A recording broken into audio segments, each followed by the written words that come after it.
وليه والصلاة والسلام على نبيه وعلى آله وأصحابه المتأدبين بأدابه. أما بعد، فأعوذ بالله من الشيطان الرجيم. بسم الله الرحمن الرحيم. قال الله تبارك وتعالى في كلام المجيد والفرقان الحميد: رب اجعلني مقيم الصلاة ومن ذريتي ربنا وتقبل دعاء. ربنا اغفر لي ولوالدي ربنا اغفر لي ولوالدي وللمؤمنين يوم يقوم الحساب. وقال النبي صلى الله تعالى عليه وسلم: وإذا مات الإنسان انقطع عمله إلا من ثلاث: ولد الصالح، علم ينتفع به، أو صدقة جارية. صدق الله العظيم وصدق رسوله النبي الكريم الأمين الرؤوف الرحيم. إن الله وملائكته يصلون على النبي يا أيها الذين آمنوا صلوا عليه وسلموا تسلیما. خشک شاخوں کو وہ تازہ گلاب دیتے ہیں، عہد پیری کو پھر سے شباب دیتے ہیں. غفلت نہ کر مومن، پڑھ لے درود، تیرے درود و سلام کا آج بھی وہ جواب دیتے ہیں. پڑھیے الصلاۃ والسلام علیک یا سیدی یا رسول اللہ، الصلاۃ والسلام علیک یا سیدی یا حبیب اللہ، وعلی آلک واصحابک یا رحمت للعالمین. مصطفیٰ جان رحمت پہ لاکھوں سلام، شمع بز میں ہدایت پہ لاکھوں سلام. پہلے سجدے پہ روز ازل سے درود، یادگاری امت پہ لاکھوں سلام. فتح باب نبوت پہ بے حد درود، ختم دور رسالت پہ لاکھوں سلام. سایہ مصطفیٰ پایہ اصطفیٰ، عز و ناز خلافت پہ لاکھوں سلام. یعنی اس افضل الخلق بعد الرسل، ثانی اثنین ہجرت پہ لاکھوں سلام. فارق حق و باطل امام الہدا، تیغ مسرور شدت پہ لاکھوں سلام. اور مجھ سے خدمت کے قدسی کہیں ہاں رضا، مصطفیٰ جان رحمت پہ لاکھوں سلام. اور میرے دامن میں تو کانٹوں کے سوا کچھ بھی نہیں، آپ تو پھولوں کے خریدار نظر آتے ہو، مگر کرتا ہوں وہی بات، سمجھتا ہوں جسے حق. نہ ابلہ مسجد ہوں نہ تہذیب کا فرزند، ارے اپنے بھی خفا مجھ سے بیگانے بھی نہ خوش، میں زیر ہلال کو کبھی کہہ نہ سکا کن. مختصر حمد و صلوات کے بعد اللہ وحدہ لا شریک کی بارگاہ میں دعا ہے کہ خالق کائنات ہماری دادی اماں کو ان کی مغفرت فرمائے، اللہ بے نیاز ان کی بخشش اور مغفرت فرمائے، ان کے درجات بلند فرمائے، اور لواحقین کو صبر جمیل عطا فرمائے. حضرات مکرم، میں نے آپ کے سامنے ایک آیت کریمہ تلاوت کی ہے. دعا کرتے ہیں کہ خالق کائنات مجھے اس کا صحیح ترجمہ اور مفہوم بیان کرنے کی توفیق عطا فرمائے. بندہ نچیز اپنے استادوں کو سبق سنانے کی حیثیت سے حاضر خدمت ہے.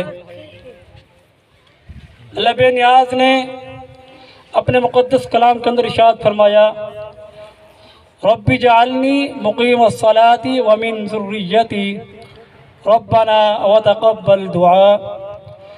دیکھیں، یہ دعا ہے جد الانبیاء کہ جن کی لڑی سے کئی انبیاء جو ہیں اللہ تعالیٰ نے مبعوث فرمائے ہیں. وہ دعا کر رہے ہیں کہ اے میرے رب، مجھے بھی نماز کو قائم کرنے والا بنا دے اور میری اولاد کو بھی. اس کے ساتھ ساتھ فرمایا کہ اے میرے رب، میری بھی بخشش فرما، میرے والدین کی بھی بخشش فرما، اور تمام امت مسلمہ کی قیامت تک بخشش فرما دے.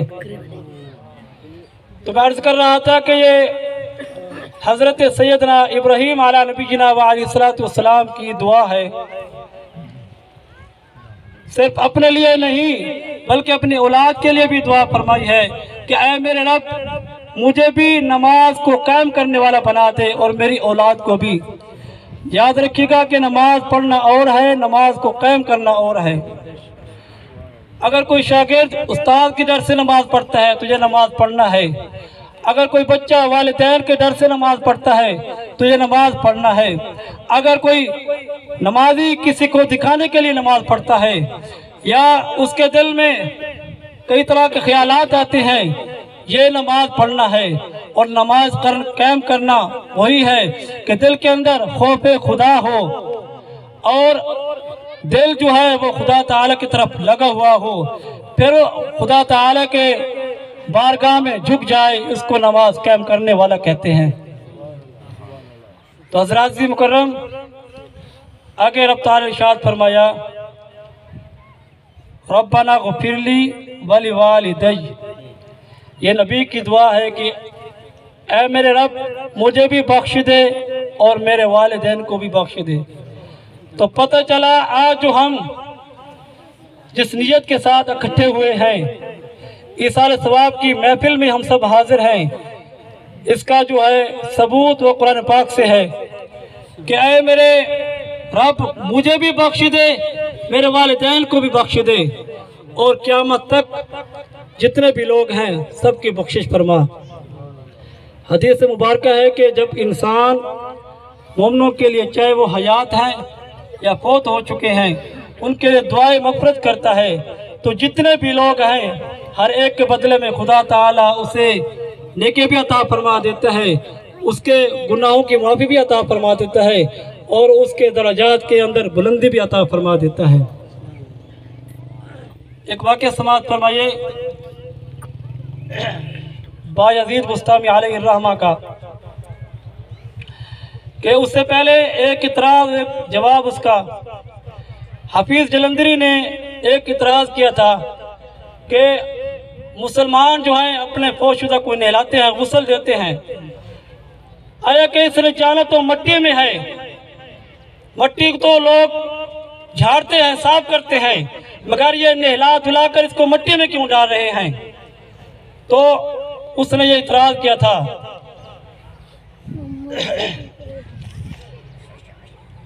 کہ جہاں قطرے کو ترسایا گیا ہوں، حفیظ جلندری نے کہا تھا جہاں قطرے کو ترسایا گیا ہوں وہاں ڈوبا ہوا پایا گیا ہوں، ارے سپرد خاک ہی کرنا تھا مجھ کو تو پھر کس لیے نہلایا گیا ہوں؟ کہا کہ اگر مجھے اس مٹی میں ہی ڈالنا تھا تو پھر مجھے غسل کیوں دیا؟ آگے میرے پیر نصیر الدین نصیر نے جواب دیا ہے کہ مجھے اس لیے غسل دیا گیا ہے عالم پاکیزگی ان پر پڑے نظر، عالم پاکیزگی ان پر پڑے نظر، مسافران الحج اس لیے یہاں کے چلے، ارے کون ہے نصیر اس جیسا رسول، کون ہے نصیر اس جیسا رسول جو بخشوانے پہ آئے تو بخشوا کے چلے۔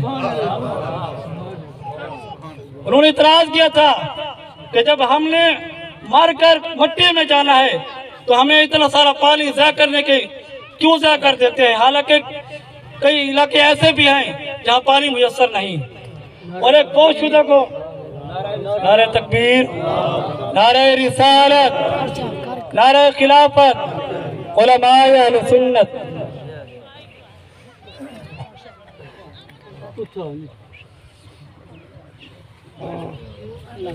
درود پاک پڑھیے۔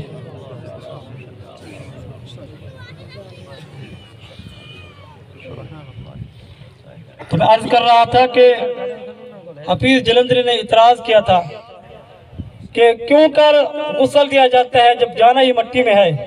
تو آگے میرے پیر نصیر الدین نصیر نے جواب دیا ہے کہ غسل اس لیے دیا جاتا ہے تاکہ جب آقا کریم علیہ السلام جو ہے قبر کے اندر تشریف لائیں تو جس کے اوپر کوئی پلیدگی نہ ہو، کوئی ناپاکی نہ ہو۔ تو حضرات عزیز مکرم، ہم یہ علماء کرام سنتے ہیں کہ والدین کا یہ مقام ہے، یہ مرتبہ ہے، یہ حقوق ہیں، لیکن مرنے کے بعد ان کا اصل حق کیا ہے؟ میں نے ایک حدیث مبارکہ تلاوت کی ہے کہ جب انسان فوت ہو جاتا ہے تو پھر اس کے تمام اعمال جو ہے وہ منقطع ہو جاتے ہیں، یعنی اعمال کا جو کنیکشن ہے وہ کاٹ دیا جاتا ہے سوائے 3 چیزوں کے۔ ایک ایسا علم، یعنی کوئی قرآن پاک پڑھے، اس نے آگے پڑھایا ہے، ایسا علم جو نفع پہنچانے والا ہو۔ اگر اس نے پیچھے شاگرد چھوڑے ہیں، پیچھے ایسے بیٹے چھوڑے ہیں جو پڑھے ہوئے ہیں، آگے انہوں نے اس کا پڑھا ہوا کلام آگے پھیلایا ہے، تو فرمایا کہ یہ اس کے لیے بخشش کا سبب ہے۔ دوسرا، نیک اولاد۔ نیک اولاد بھی یہ خدا تعالیٰ کی طرف سے بہت بڑا انعام ہے کہ پیچھے ایک آدمی فوت ہو گیا ہے، پیچھے کوئی اولاد چھوڑ کے گیا ہے جو اس کے لیے دعائے مغفرت کرتی ہے، اس کے لیے بخشش کی دعا کرتی ہے، تو اس کے ساتھ بھی اس کے عمل کا جو کنیکشن ہے وہ منقطع نہیں ہوتا۔ تیسری چیز، صدقہ جاریہ۔ کوئی مسجد بنوا کے گیا ہے، کوئی مدرسہ بنوا کے گیا ہے، کوئی مسافر خانہ بنوا کے گیا ہے، یعنی ثواب والا کوئی بھی کام کر کے گیا ہے، تو جب تک قیامت تک اس کو اس چیز کا ثواب جو ہے وہ ملتا رہے گا۔ ایک واقعہ سماعت فرمائیے۔ ایک عورت، وہ بہت بڑی نیک، یعنی دن رات عبادت کیا کرتی تھی، اور مرتے وقت اس نے یہ دعا کی تھی کہ یا باری تعالیٰ مجھے موت اور قبر کی سختیوں سے محفوظ رکھنا۔ لیکن پیچھے اس کا بیٹا نیک تھا، وہ قرآن پاک کی تلاوت کرتا تھا، ماں کی قبر پر جایا کرتا تھا، ماں کو قرآن پاک کی تلاوت کر کے اس کی روح کو بخشتا تھا، یعنی سارے ثواب کیا کرتا تھا۔ ایک رات خواب کے اندر ماں کی زیارت ہوئی، ماں نے پوچھا، بیٹے نے پوچھا ماں سے، ماں تیرے ساتھ کیا حال ہوا ہے؟ تو ماں نے کہا کہ بیٹا، میں نے جو دعا کی تھی موت کی اور قبر کی سختیوں سے، رب تعالیٰ نے مجھے محفوظ رکھا ہے، لیکن جب بھی تو میری قبر پر آتا ہے تو لوگ جو ہیں وہ خوش ہو کر میرے پاس آتے ہیں اور مجھے مبارکباد دیتے ہیں، خوشی سے جھوم جاتے ہیں۔ میں پوچھتی ہوں وجہ کیا ہے؟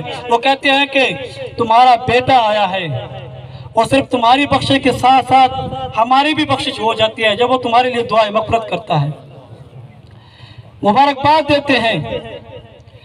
تو اب بیٹے نے کہا کہ ماں میرے لیے کیا حکم ہے؟ تو ماں نے کہا کہ بیٹا، جو تو نے یہ سلسلہ جاری کیا ہے اس کو ہمیشہ قائم رکھنا، یعنی میری قبر پہ آ کر قرآن پاک کی تلاوت کرنا، صرف مجھے ہی نہیں بلکہ ان تمام قبرستان والوں کے لیے دعائے مغفرت کرنا۔ اور جب انسان جو ہے وہ فوت ہو جاتا ہے، اگرچہ اس کے گناہ یعنی گناہگار ہوتا ہے، لیکن حدیث مبارکہ ہے کہ انسان داخل تو قبر میں گناہگار ہوتا ہے، مگر جب وہ قیامت کے دن اٹھایا جائے گا تو اس کے لیے کوئی گناہ بھی نہیں ہوگا، گناہوں سے ایسے پاک صاف ہوگا جیسے بچہ جو ہے نو مولود وہ ماں کے پیٹ سے پاک صاف ہو جاتا ہے۔ وجہ کیا ہے کہ پیچھے اس کی کوئی دعائے مغفرت کرنے والا ہوتا ہے، اس کے لیے کوئی بخشش کی دعا کرنے والا ہوتا ہے۔ تو اسی طرح ایک شخص صبح سویرے اٹھ کر مسجد کی طرف جا رہا تھا، اس نے سوچا کہ آج ابھی تو اپنا اس کو تہجد کی نماز کو دیر ہے، کیوں نہ میں قبرستان کے ساتھ آرام کر لوں۔ جیسے اس کی آنکھ لگی تو دیکھتے کیا ہے کہ ساری قبریں جو ہیں وہ پھٹ چکی ہیں، صرف ایک آدمی ہے اس کی قبر نہیں پھٹی۔ تو پوچھا اے بھائی تجھے کیا ہوا؟ اس نے کہا کہ یہ وہ لوگ جا رہے ہیں کہ جن کا پیچھے کوئی نہ کوئی ایثار ثواب کرنے والا ہے، ان کے لیے کوئی دعائیں مغفرت کرنے والا ہے، لیکن میرا کوئی بھی نہیں ہے سوائے میرے ایک بھائی کے۔ تو انہوں نے اس سے ایڈریس پوچھا تو وہ اس ایڈریس پر پہنچ گئے اور اپنے اس کے بھائی سے کہا کہ یہ واقعہ جو ہے یہ خواب کے اندر میں نے دیکھا ہے، کیا یہ اس کو جانتا ہے؟ اس نے کہا وہ میرا بھائی ہے، وہ میرا بھائی ہے۔ تو اس نے کہا کہ تیرے بھائی کے ساتھ یہ معاملہ ہو رہا ہے کہ سب تو اپنے اپنے جو ہے وہ اعمال نامی جو ان کے لیے جو دعائیں مغفرت کرنے والے ہیں انعامات وہ وصول کر رہے ہیں، لیکن میں نے خواب میں دیکھا ہے کہ آپ کا بیٹا ایک کونے میں بیٹھا ہوا تھا، آپ کا بھائی ایک کونے میں بیٹھا ہوا تھا۔ تو اس نے فوراً ہی چند اشرفیاں صدقہ کی پھر چند دنوں کے بعد اسی طرح خواب کے اندر زیارت ہوئی تو بھائی نے کہا کہ میں اپنے بھائی کے اس عمل کی وجہ سے میں بہت زیادہ خوش ہوں۔ تو حضرات مکرم، میری گفتگو کا جو خلاصہ ہے وہ یہی ہے کہ اگر کوئی شخص والدین کے ساتھ ان کے مرنے کے بعد بھلائی کا ارادہ رکھنا چاہتا ہے تو وہ ان کے لیے ایصال ثواب کا سلسلہ جو ہے وہ جاری رکھے۔ خدا وحدہ لا شریک کی بارگاہ میں دعا ہے کہ خالق کائنات ہماری دادی اماں مرحومہ مغفورہ کی بخشش اور مغفرت فرمائے۔ وآخر دعوانا الحمدللہ رب العالمین۔